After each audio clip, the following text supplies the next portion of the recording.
전도서 8장 9절부터 17절까지 마지막 17절까지 말씀을 받겠습니다. 전도서 8장 9절부터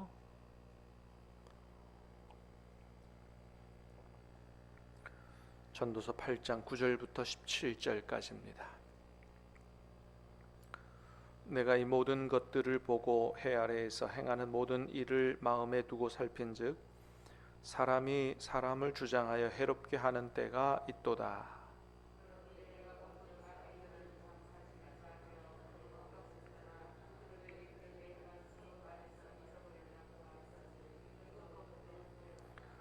악한 일에 관한 징벌이 속히 실행되지 아니하므로 인생들이 악을 행하는 데에 마음이 담대하도다.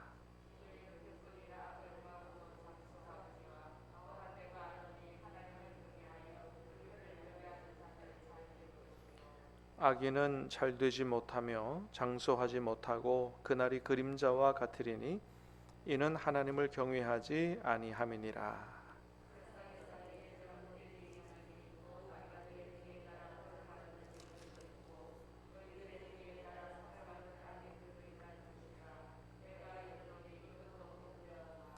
이에 내가 희락을 찬양하노니 이는 사람이 먹고 마시고 즐거워하는 것보다 더 나은 것이 해 아래에는 없음이라. 하나님이 사람을 해 아래에서 살게 하신 날 동안 수고하는 일 중에 그러한 일이 그와 함께 있을 것이니라.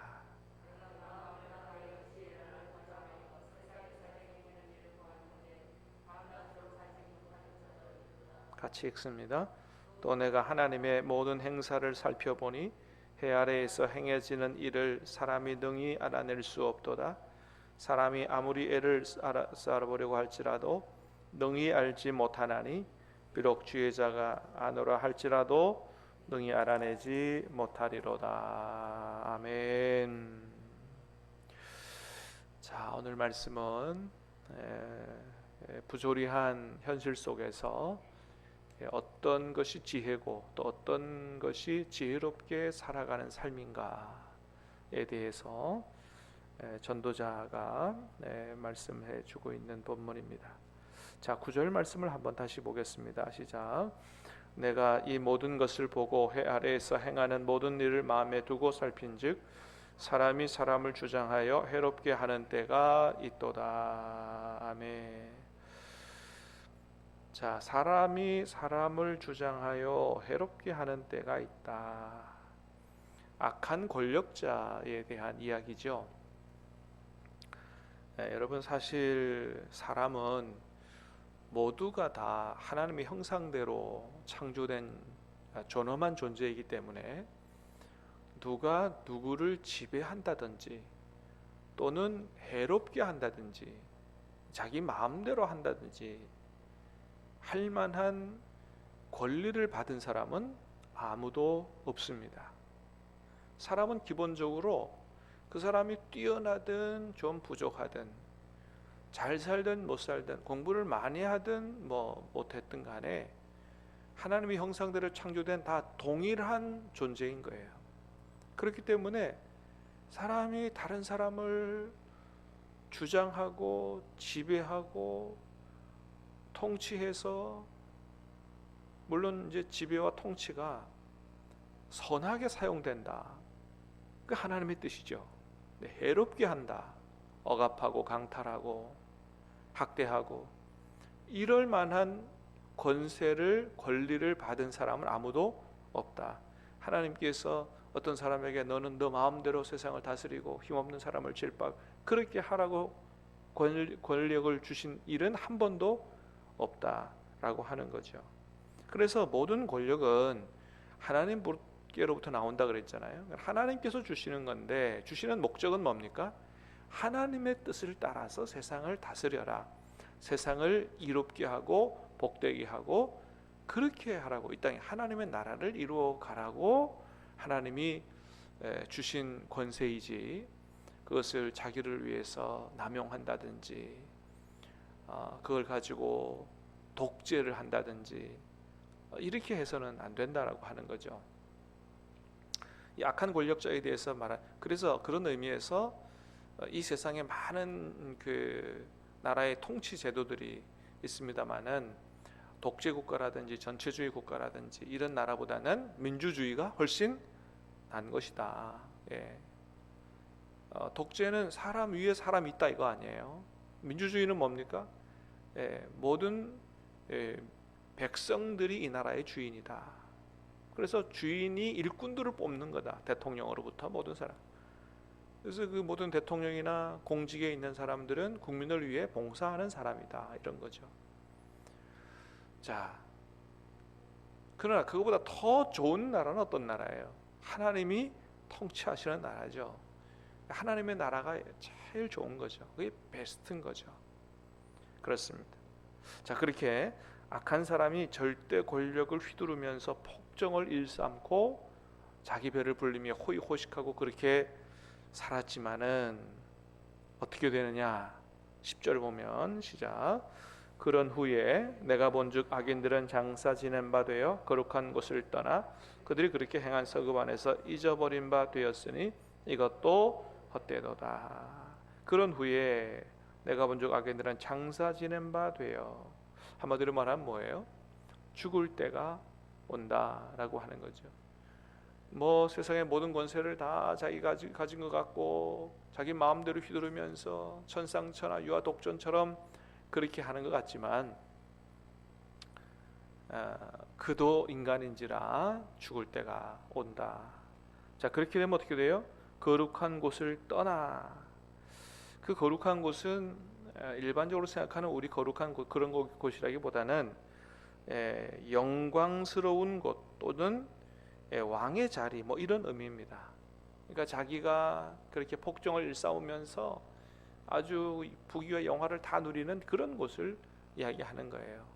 일반 백성들과는 좀 구별된 자리. 자, 그때 그 모든 것들이 뭐예요? 다 이제 잊혀진 바 된다라고 하는 거죠. 잊혀진 바 된다. 기억하지 않는다는 거예요. 그러니까 뭐 아무리 독재 권력을 휘두르면서 천상천하 유아 독존처럼 그렇게 자기 마음대로 권력을 휘두르면서 대단한 것처럼 마치 신처럼 그렇게 살았지만은 다 죽을 때가 오기 마련이고, 그렇게 사는 인생은 뭐예요? 전체적으로 봤을 때는 결국 무가치하게 된 거다. 무가치한 인생이다. 허무한 인생이다라고 하는 거죠. 자, 여러분, 우리가 잘 아는 바처럼 세상에서 세계 역사 가운데 알렉산더 왕을 얼마나 대단하게 치면 알렉산더 대왕이라 그랬겠어요, 그죠?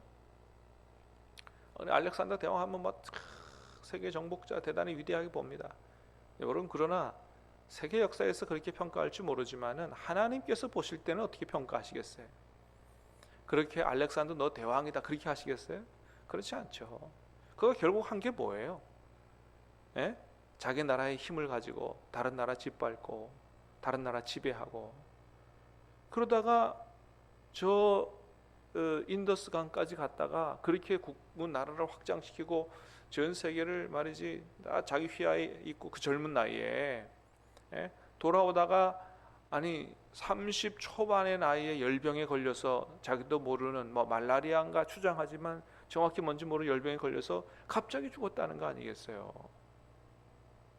하나님 앞에서는 얼마나 허무한 인생이에요. 무가치한 인생이죠. 그걸 뭐 어떻게 알렉산더 대왕이라고 할 수가 있겠습니까? 자, 11절 말씀을 보겠습니다. 시작. 악한 일에 관한 징벌이 속히 실행되지 아니하므로 인생들이 악을 행하는데 마음이 담대하도다. 여러분, 왜 사람들이 막 죄를 짓는데 악을 행하는데 담대합니까? 징벌이, 악한 일에 관한 징벌이 속히 실행되지 않기 때문에. 여러분, 하나님께서 그 사람이 악을 행할 때마다 족족 징계를 하고 심판을 했으면 그 사람 절대 그렇게 안 할 거예요. 그죠? 뭐 하나님 무서운 짓 된번에 아는 거죠.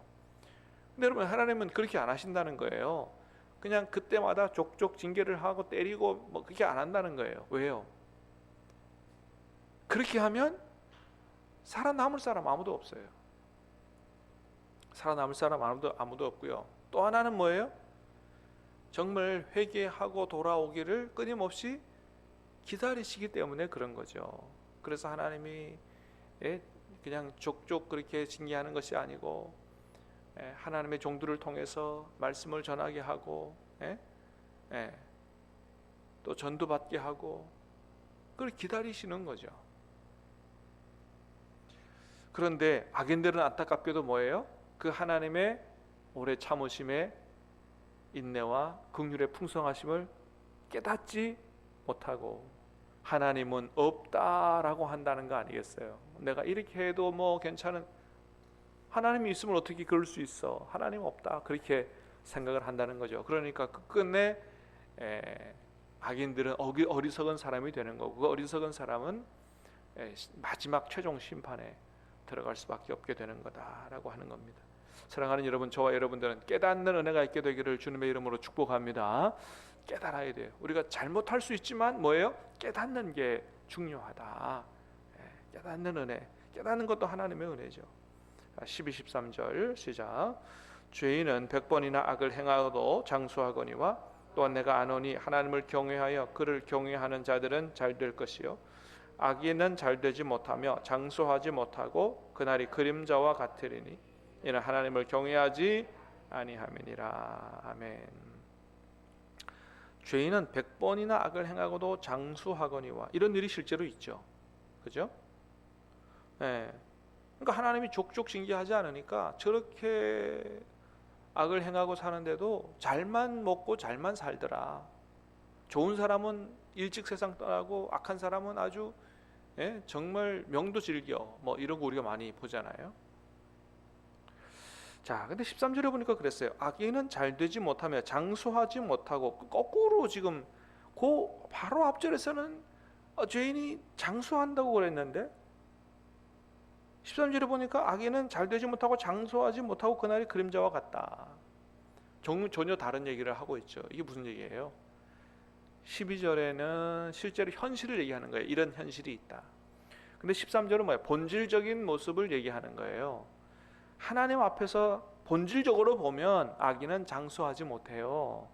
잘 되지 못해요. 그림자와 같아요. 이렇게 잠시 있다가 사라지는 그림자와 같아요. 여러분 그렇잖아요.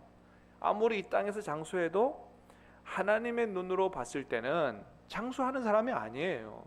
그냥 그렇게 살다가 잠깐 짧은 인생 살다가 가는 거지. 정말 하나님 편에서 볼 때 장수하는 사람은 어떤 사람이에요?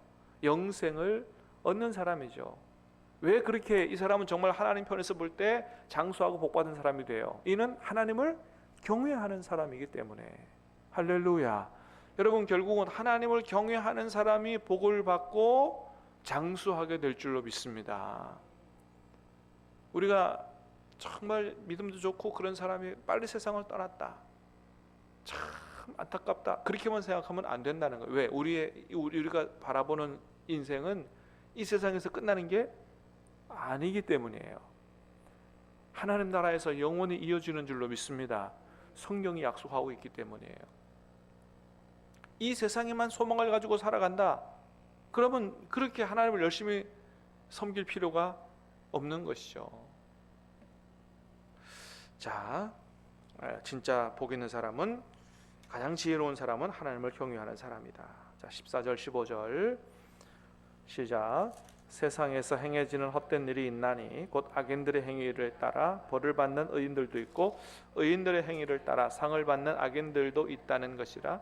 내가 이르노니 이것도 헛되도다. 이에 내가 희락을 찬양하노니 이는 사람이 먹고 마시고 즐거워하는 것보다 더 나은 것이 해 아래는 없음이라.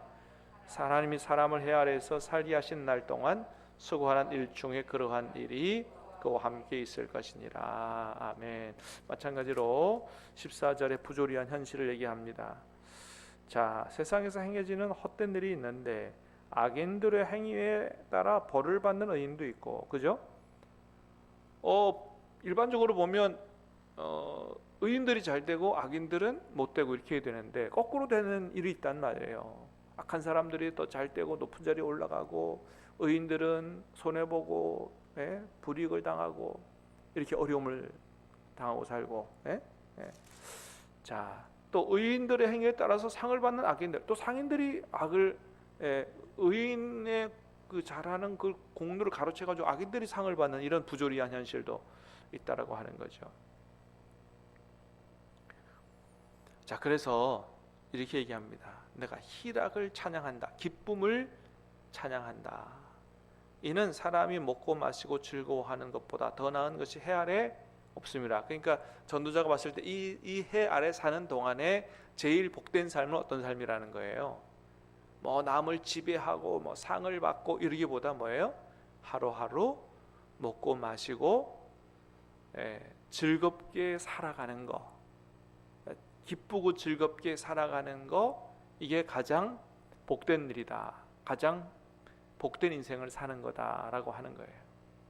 사랑하는 여러분, 저와 여러분이 하루하루 즐겁게 기쁘게 살아갈 수 있게 되기를 주님의 이름으로 축복합니다.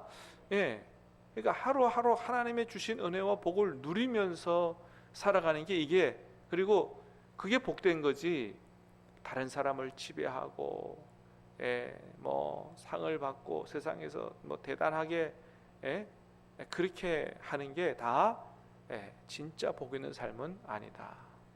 여러분, 어떨 때 보면 대통령 되는 게요 좀 불쌍한 것 같아요. 세상에 있는 욕은 다 얻어먹고 잘해도 욕을 얻어먹게 돼 있어요. 왜? 우리나라의 정치 현실은 딱 반으로 갈라져 있기 때문이에요. 무조건 욕하는 거예요. 무조건. 자, 그래서 기본적인 하나님 주신 은혜를 누리면서 기쁘고 즐겁게 사는 게 진짜 복 있는 삶이다. 여러분, 그런데 그 기쁘고 즐거운 삶은 좋은 일이 있는 삶만은 아니죠. 좋은 일만 있을 수는 없는 거예요. 그런데 나쁜 일이 있고 어려운 일이 있어도 어떻게 기쁘고 즐겁게 살 수 있어요? 그건 믿음으로부터 오는 겁니다. 모든 것이 합력하여 선을 이루게 하실 것이다. 하나님이 이 어려움도 합력하여 선을 이루게 하실 것이라고 하는 믿음과 소망으로 인해서 기쁘고 즐거워할 수가 있는 거예요. 그래서 바울은 뭐라고 그랬어요? 내가 환난 가운데서도 즐거워하나니. 이는 환난이 연단을 낳고 연단이 인내를, 그것이 소망을 이루는 줄 알기 때문이다 라고 했습니다. 자, 그 다음에 밑에 보니까 그랬어요. 하나님이 사람을 해 아래에서 살게 하신 날 동안 그랬어요. 15절에 보니까 하나님이 사람을 해 아래 살게 하신, 여러분, 우리가 여기 세상에서 사는 것은 어떻게 하는 거라고요? 내가 살고 싶어 사는 것이 아니고 하나님이 살게 하신 날이라는 거예요. 그러므로 우리가 하루하루 오늘 살아가는 것도 누구 은혜라는 거예요? 하나님의 은혜요 축복이라는 거예요. 그래서 여러분, 내가 오늘 살아가는 게 하나님의 은혜라는 사실을 기억하고 그 은혜에 감사함으로 살아간다면 이게 진짜 복 있는 인생이라는 것입니다. 사랑하는 여러분, 하루하루 우리가 이렇게 살 수 있게 되기를 바랍니다. 오늘 내가 사는 것 하나님의 은혜요 축복이다. 감사하다. 또 어려운 일이 있어도 모든 것이 합력하여 하나님이 선한 내일을 허락해 주실 것이다. 믿고 그 믿음으로 감사와 기쁨으로 즐겁게 복되게 살아가는 저와 여러분 될 수 있게 되기를 주님의 이름으로 축복합니다. 기도하겠습니다. 은혜로우신 주님, 감사합니다. 오늘 이 아침에도 우리를 깨워주시고 생명의 말씀, 복된 말씀 허락해 주시오니 감사합니다. 세상에는 참 부조리한 이런 일들도 많이 있고, 그렇지만 하나님, 어떤 것이 지혜이고 어떻게 하는 것이 지혜롭게 살아가는 것인가, 하나님 오늘 우리에게 복된 말씀 주시오니 감사합니다. 하나님 말씀을 잘 깨달아 알게 도와주시고 말씀대로 이렇게 복되게 살아갈 수 있도록 은혜를 베풀어 주시옵소서. 하나님을 경외하는 삶으로, 하나님의 은총에 감사하는 삶으로 늘 하나님 앞에 모든 걸 내어 맡기고 하나님을 믿는 믿음으로 기쁘고 즐겁게 살아가는 오늘 하루 또 내일도 될 수 있도록 하나님이 동행해 주시고 인도해 주시옵소서. 예수님 이름으로 감사하며 기도하옵나이다. 아멘.